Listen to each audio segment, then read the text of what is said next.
Russian Travel Guide HD.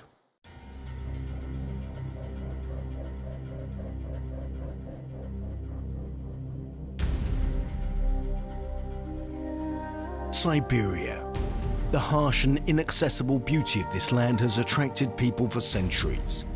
Its endless natural riches stretching out over thousands of kilometers have often been the cause of conflicts and wars between peoples.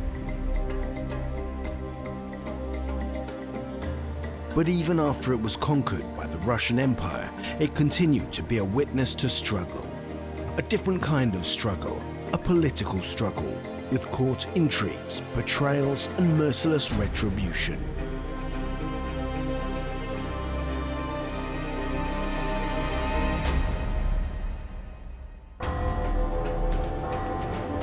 Russia at the end of the 17th century was vast and sluggish, with borders that stretched from Lake Ladoga to the Pacific Ocean. It was at one remove from the progress of its neighboring European states, developing slowly, only accepting necessary changes with great difficulty. However, when Peter the Great came to the throne, it was literally transformed in just 2 centuries into a powerful state that attracted the attention of the entire Eurasian continent. The young Tsar was gripped by the idea of transforming his country. There was no sphere that remained untouched by the changes. It was an era when a new army and a new navy were created. Industry and education developed at an intensive pace, and a new society was born. Those who clung to the old watched in silent indignation as the old way of life was overturned, as Peter reordered the country as he saw fit. The famed monarch ruled for 43 years. In that time, Russia traveled a path that, in the estimation of some historians, would have taken 2 to 6 centuries without him.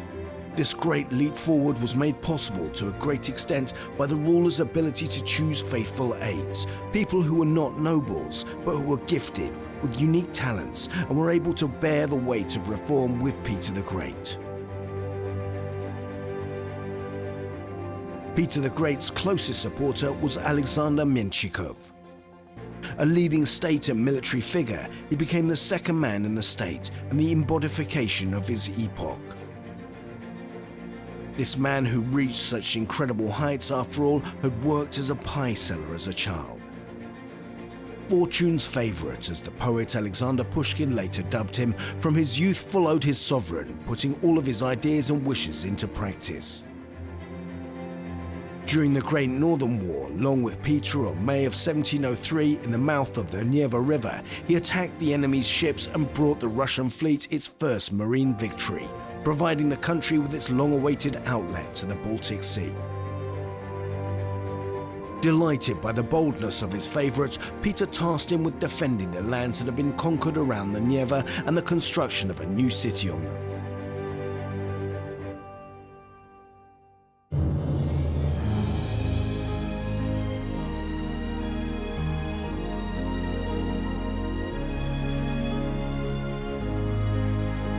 St. Petersburg owes its birth and development in equal measure to the creative idea of the monarch and the activities and passion of Menshikov.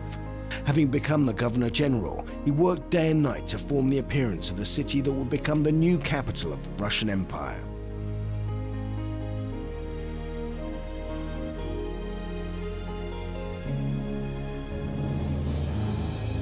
The Tsar's favorite built his own palace on an island, Vasilyevsky.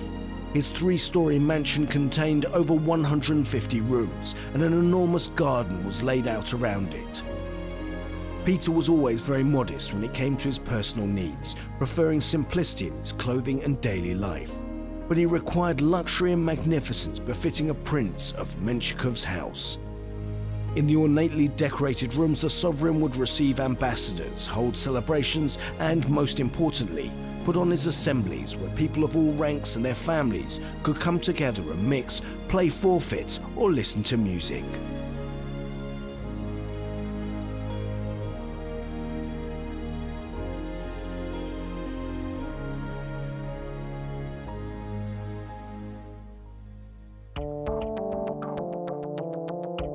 As the scale of Menshikov's activities grew, so did his ambitions. His income from his factories and lands wasn't enough. Hungry for gain, he started to misuse state funds. Peter was informed of this and was enraged.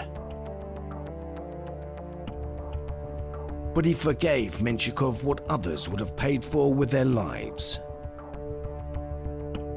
Following Peter's death, Menshikov understood that he needed to strengthen his grip on power, and he decided to marry off his 16-year-old daughter Maria to the 12-year-old heir to the throne, Peter Alexeyevich, the grandson of Peter the Great. When he came to the throne, they were even betrothed. But the noble aristocrats, headed by Baron Osterman and the Dolgoruki princes, managed to win over the young emperor.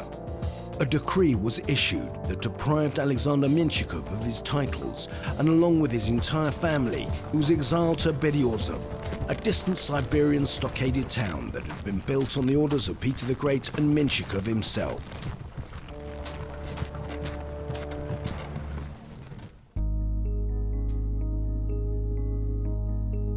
Together with the head of the family, his two daughters and his son came to Beryozov. His beloved wife died en route and was buried not far from Kazan.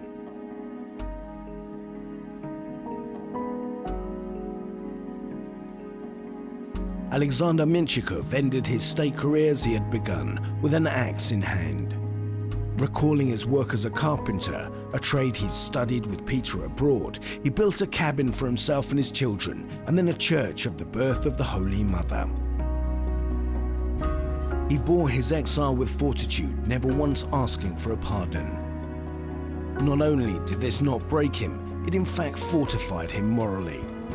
As one inhabitant of Beryozov wrote, the former prince realized that his entire former life had no other goals other than his personal enrichment. He admitted that he was guilty before his sovereign, unworthy of punishment. He saw in it not a punishment, but a heavenly benefaction, showing him the path to atonement. Menshikov went to church every day, serving as a sacristan and chorister there, and before the service he would give the parishioners sermons.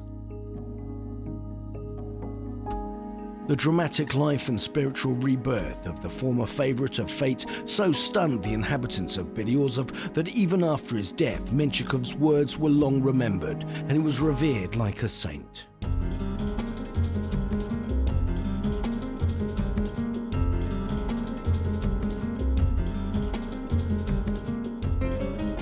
Menshikov's tragic life meant that Beryozov would always be a focus of attention, this place where a key state figure who brought glory to Russia ended his days in total obscurity. Today, the inhabitants of this place can't imagine the history of the region without the name of Menshikov. The great exile, after all, not only brought fame to this place, he also linked the fate of this small settlement in western Siberia with St. Petersburg.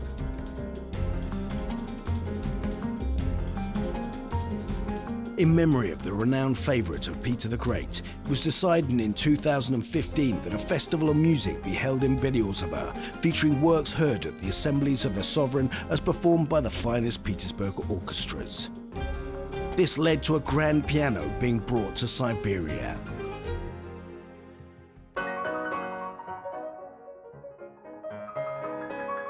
In essence, this instrument was to make the same journey that the disgraced state figure once made when going into exile.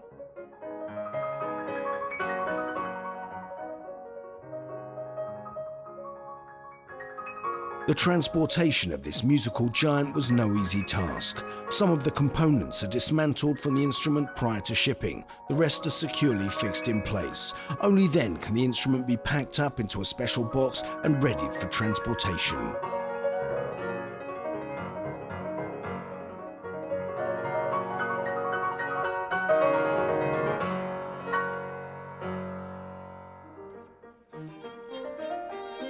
In 1728, the journey to the stockaded village in Siberia took Alexander Menshikov 3 months. You can cover that distance far faster today.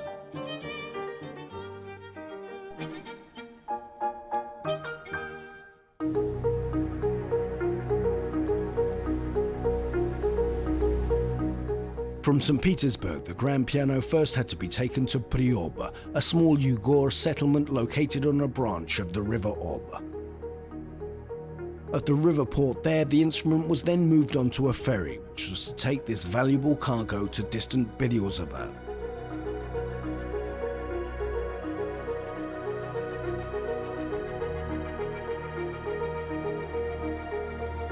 The last stage in the journey was a veritable cruise, 230 kilometers along the river Ob, one of the largest and most important rivers in Siberia. These lands only appear to be uninhabited. There are hundreds of different species of animal here, and in the distant past, cave lions and mammoths lived here. People have lived here since the Mesolithic age. Around Beryozov, 60 ancient encampments have been found, the oldest of which is 8,000 years old. Over the centuries, the local peoples, the Khanty and the Mansi, perfected their skills in fishing, hunting and working animal pelts, and as early as the 11th century they were already trading with Novgorod merchants. It was the abundance of animals with precious furs that were always referred to as living gold here that led to these lands being colonized by the Russian state. Yermak's renowned expedition to these lands in 1582 brought the state victory over the Siberian Khanate. Then the Russian colonists streamed into Siberia, pushing the eastern borders of the country ever further, putting up forts that would later develop into cities.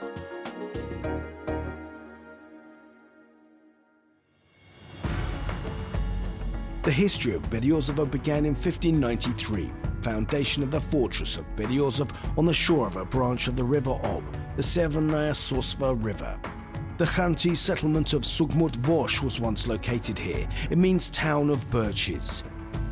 The Cossacks and craftsmen who came here to build and man this outpost were so enraptured by this nature of the region that they decided not to change their name, merely translating it.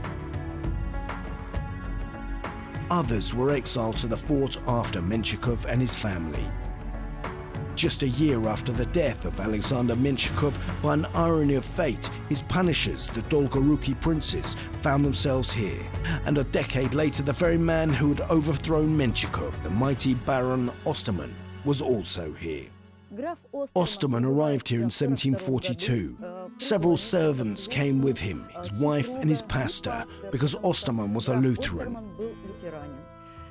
He was held in the fort, and the conditions were harsh. He couldn't go out anywhere. He couldn't mix with the local inhabitants. For the most part, he would walk here on the shore and have heartfelt discussions with his wife and with his pastor. In the subsequent decades, this Siberian settlement was involved in upheavals that shook the Russian Empire. In the 19th century, Decembrist revolutionaries were exiled here, and in the beginning of the 20th century, revolutionaries were sent here. Lev Trotsky spent several days here. Today you can't find any traces of that era. The fortress and stockade disappeared long ago. But the main thing here remains unchanged. Visitors are stunned by the unique natural beauty that has been preserved here, a magnificent, harsh beauty.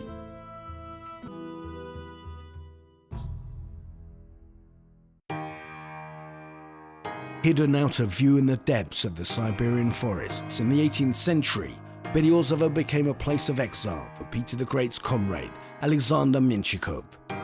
In memory of the famed friend of the monarch, it was decided that a musical festival be held in this historic site. To this end, a grand piano had to be brought here all the way from St. Petersburg. Beryozov is in the northwest of the Khanty-Mansiysk Yugra Autonomous Okrug. From Moscow, it's easiest to get here by plane, changing planes in Tyumen.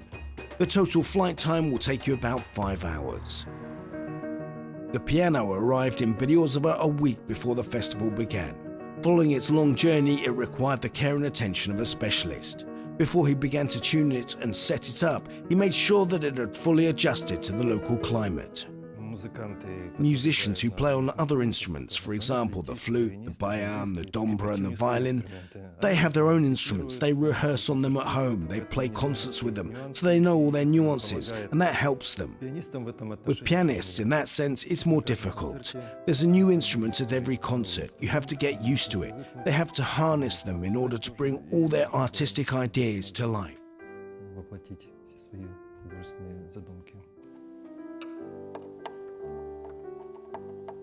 Every piano is unique.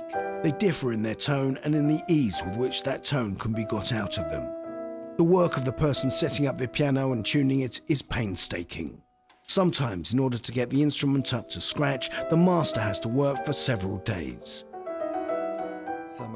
The main job of the tuner is, obviously, to tune the instrument, but he also has to set up the mechanics and all the other parameters so that the performer will be comfortable and can bring his ideas to life, so that the instrument helps him in that, so that it doesn't play up, so that it won't play any tricks on him.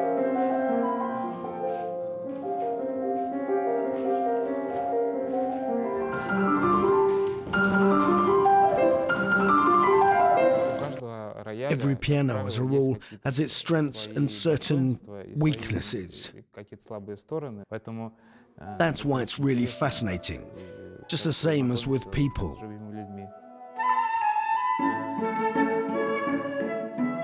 The renowned pianist Andrei Korobeynikov and musicians from leading orchestras, including the Mariinsky Theatre and the Russian Philharmonic, were invited to the Grad Beryozov Arts Assembly.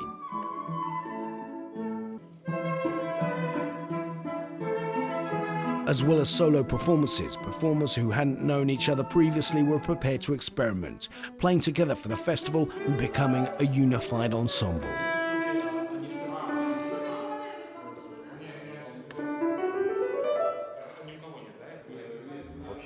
Chamber performances are actually an entirely different specialization, working in a large orchestra of 100 people, playing entirely different music. You get completely different impressions, different emotions, different physiological processes in the organism taking place at that moment. There's something special about that when you have 3 or 4 different people coming together and feeling out their parts, coming up with something together. Someone proposes something, someone else does something else. That's wonderful, it's creative.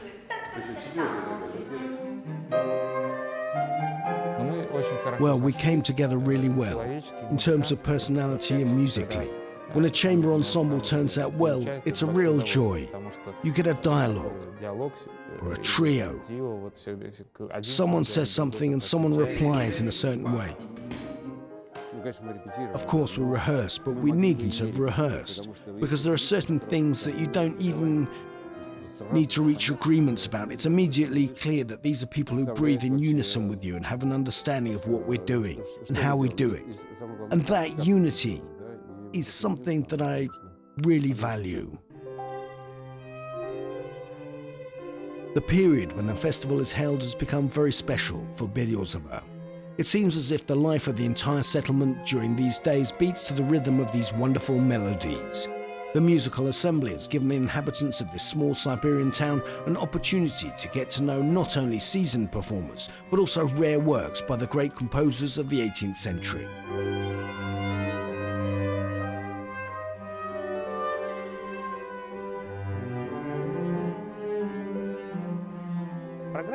The program was linked to the music of the era of Peter the Great. We wanted to capture the spirit of that time.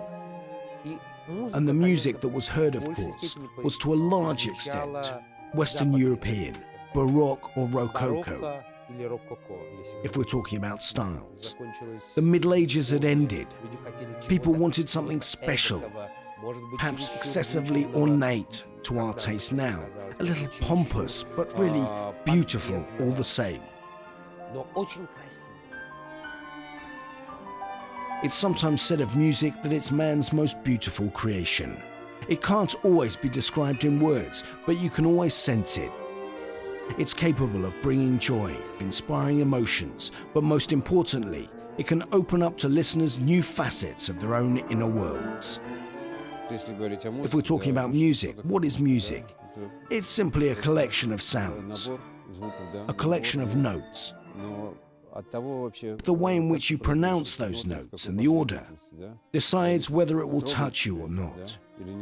If you take any work of genius by Bach or by Mozart, we musicians understand that this is genius. People that encounter them can't even understand where it's coming from. But it's the impact of souls. Your skin tingles, your hair stands up on end, or your tears well up. It's probably this that you do it for, because it's a moment of purification.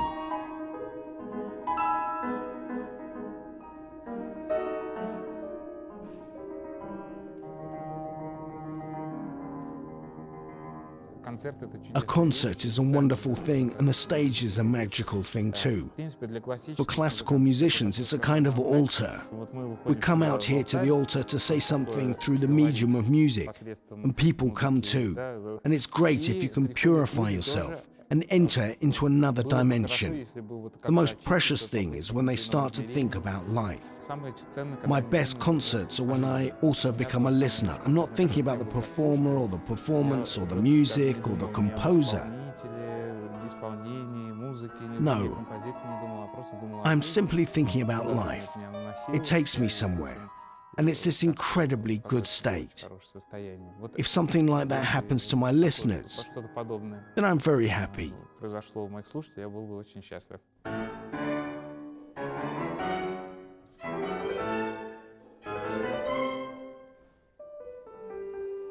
The emotions experienced by the guests from St. Petersburg encountering this ancient Siberian land were revealed in the works that they presented the public with.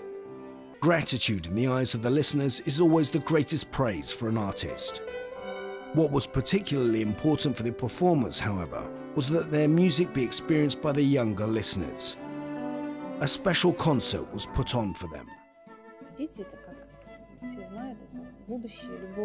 Children are the future of any place. When I went into the auditorium, there was a tension and an excitement, a certain quivering that I hadn't experienced in a very long time. I helped Andrei Karabinnikov to work yesterday. I turned the pages of the score. He said to me, "I'm shaking as if I was in the Carnegie Hall. It's so funny. You can't explain this. Where's this trepidation coming from?" That's why you want to set the bar really high, because this is the first project of its kind. When you start to understand that for these kids who've come to the concert and who are listening to it, you understand that whether they'll go on to listen to classical music or not depends on this, on whether they like it or not. And this incredible tension comes out of that, because it's in your hands, it's in your fingers, you're deciding their fate. Whether they'll go on with music through their entire lives, or you'll now cut them off from that world, and you don't know if they'll ever have another chance to come into contact with that world. The majority of the kids are listening to classical music live for the first time in their lives. The children have learned to take in this art, which is at one and the same time complex and refined. Music wasn't the only gift though. The grand piano remained in Beryozov. This magnificent instrument was given to the local art school. The future musicians were delighted.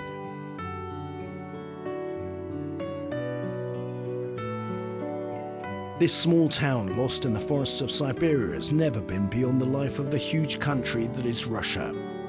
Entire chapters in its history are reflected in the names of the streets, buildings and monuments of Beryozov. But the true preservers of the great past of this site have always been its inhabitants, people who, for the sake of future peace, have been capable of true feats of heroism.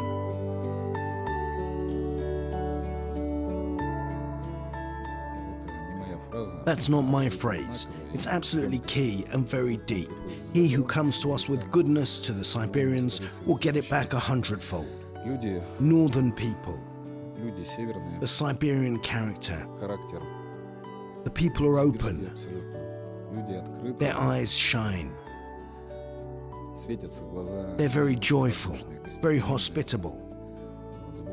They've got really strong, powerful characters. A heroic feat here doesn't just mean a martial endeavor.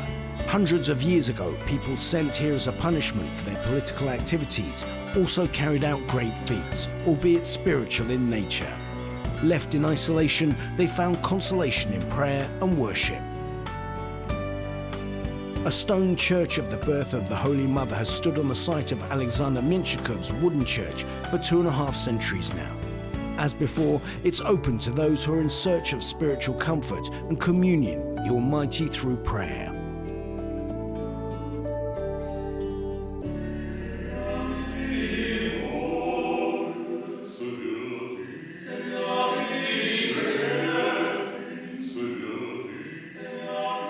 For the celebrations, an astonishing concert was prepared for the church. For the parishioners and guests of the Arts Assembly, Russian ecclesiastical music was sung under the church's vaulted ceilings by a male quartet from the choir of the Mariinsky Theatre. Spiritual works are a special sphere within classical music. They convey the sacred feelings of man, purifying the soul and turning his thoughts to God.